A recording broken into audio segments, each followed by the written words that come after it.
परेशानी में है बीजेपी ना। भारत सरकार की जो नीति है वो फॉरेन पॉलिसी, हम लोग फॉरेन पॉलिसी के साथ हैं। तो जो ऐसा तो है नहीं ना कि कोई पॉलिटिकल पार्टी देश में कोई स्टैंड ले लेगा। जो न्यायालय है वो अपनी तरह से देखेगा और उसको देख करके उस पर कार्रवाई करेगा। नहीं, वो एक इशू है, वो एक डिस्कशन का पार्ट है। बिहार में चुनावी तापमान कुछ ज्यादा ही बढ़ा हुआ है। इसी क्रम में बिहार में कई सारे भाजपा के बड़े नेताओं का आगमन होना है। इसी क्रम में अशोक चौधरी जो जदयू कोटे के मंत्री हैं, उनका एक बड़ा बयान आया है। नमस्कार, मेरा नाम अनूप नारायण सिंह है। हम हैं अभी पटना में जदयू कार्यालय में, और अब से थोड़ी देर पहले अशोक चौधरी ने बिहार में बाहर से आ रहे भाजपा नेताओं को लेकर बड़ा बयान दिया है। पहले उनके पूरे बयान को सुनते हैं। दौरे पे तो चुनाव का समय है, अब तो हर लोग आए भी करेंगे, इसमें क्या दिक्कत है? इसमें तो हर लोग अपने आके अपने लोगों को प्रचार प्रसार करना, अपने लोगों को अपनी बात कहना, ये सब तो करेंगे। इसमें क्या आजकल पार्ट एंड पार्सल है ना, आना जाना ही तो लगा ही रहेगा ना। अभी तो आ रहे हैं, फिर यहाँ हो सकता है 2-4-5 दिन रहेंगे, इसमें क्या दिक्कत है? अरविंद केजरीवाल सर में भी धरना है और कई राज्यों में उन्होंने धरना प्रदर्शन किया है। क्या जेडीयू का क्या स्टैंड है इस पूरे मामले पर? क्या नहीं, ये तो हम लोग हम समझते हैं कि भारत सरकार की जो नीति है वो फॉरेन पॉलिसी, हम लोग फॉरेन पॉलिसी के साथ हैं।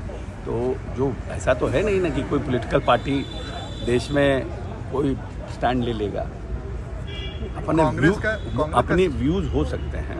कांग्रेस का स्टैंड, सर सोनिया गांधी का स्टैंड आया है, उन्होंने भारत के स्टैंड को सही नहीं ठहराया। गाजा को लेकर उन्होंने नहीं, वो एक इशू है, वो एक डिस्कशन का पार्ट है। वो एक है कि गाजा के ऊपर जिस तरह से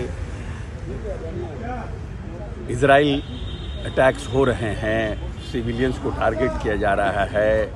हाँ, कोई दुष्ट आत्मा वहाँ है, उसको आप टारगेट करिए, उसको आप करिए, वो एक बात है। लेकिन उस दुष्ट आत्मा के परिप्रेक्ष्य में आप पूरी की पूरी आबादी ख़त्म कर दीजिए, पूरे के पूरे सिविलियंस बच्चों का फ़ोटो आ रहा है, हमको लगता है वो उचित नहीं है। लेकिन उस पर कहीं ना कहीं पूरे देश में विचार करके और एक स्टैंड लेने का मामला है। वो कोई पॉलिटिकल पार्टी कोई कुछ बोले, कोई कुछ बोले, हम बोले कि वो देश हित में उचित नहीं है। लोकसभा चुनाव को लेकर 2 तारीख को बुलाया है। क्या लगता है कि सोच समझ कर ये कार्रवाई की जा रही है ईडी की तरफ से? देखिए, मैटर तो सब जुडियस है और इसको तो हमको लगता है कि इसमें अपना लीगल जो मतलब कुछ लोगों का कहना है कि पॉलिटिकल वेंडेटा है, कुछ लोगों का कहना है कि जांच के दरमियान आया है। ये सब बात तो जो न्यायालय है वो अपनी तरह से देखेगा और उसको देख करके उस पर कार्रवाई करेगा। लेकिन कहीं ना कहीं ये तो हो रहा है ना कि एक तरफा, जैसे अब अशोक गहलोत के यहाँ हो गया, ममता बनर्जी के यहाँ हुआ, क्या नाम है आपके अरविंद केजरीवाल जी के यहाँ, तो उसको क्लियर करना चाहिए।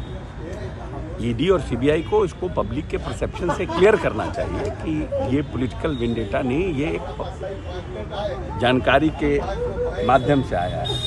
क्योंकि अगर किसी के बारे में ये प्रचार प्रसार होता है तो खुद वही क्लियर करेगा और हम समझते हैं न्यायालय इन सब चीज़ों को देखेगा। फिलिस्तीन के पक्ष में परेशानी में है बीजेपी ना। एक्चुअली जब आप परेशानी में होता है तो अभी जब हम लोग ग्रेजुएशन की पढ़ाई करते, तैयारी अच्छी नहीं रहती थी तो ज़्यादा पढ़ना पड़ता था, बहुत स्वाभाविक बात है ना।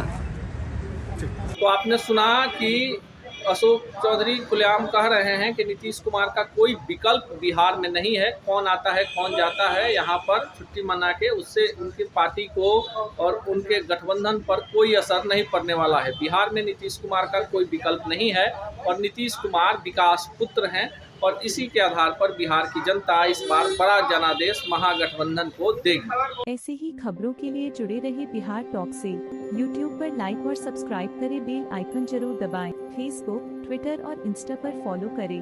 धन्यवाद।